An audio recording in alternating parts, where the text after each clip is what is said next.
I was here when we first started OpenStack.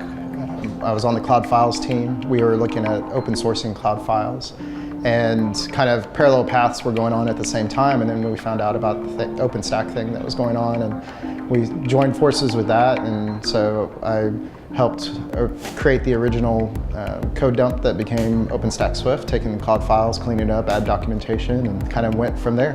From the original ANSO guys to going to NASA was an amazing experience that first time when we met and talked about what we were working on, our passions, and how closely aligned we were, and our goals, and how we envisioned the future of the cloud. And that was just a great experience. Early on, when we were working on Swift, there were a lot of requests for having an Amazon S3 style API. And so I had worked on a proof of concept and an idea behind how that could be done. Unfortunately, that also came up during the time I was going to have a 2-week vacation, and it was right before the next release of OpenStack, so I wasn't going to be able to finish it, and I was kind of bummed. And so I just left it there. And then when I got back, suddenly somebody had picked it up and had actually run with my original idea and completely implemented all the features. I mean, that's kind of the beauty of open source and the community, is just when I didn't think it was going to get done, somebody else picked it up and ran with it. OpenStack Swift is kind of like a baby to me.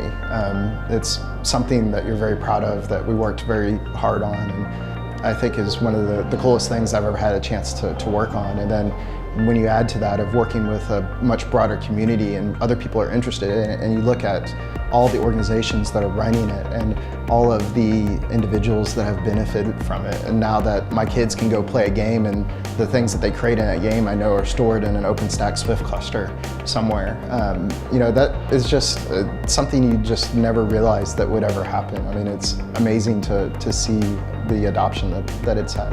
I mean, I've helped troubleshoot issues in our competitors' clouds and help competitors set up their OpenStack Swift clouds. And I think that's what's so beautiful about the community, is us all working together so that our customers win. Everybody wins that way, right? And I think that is what makes OpenStack different.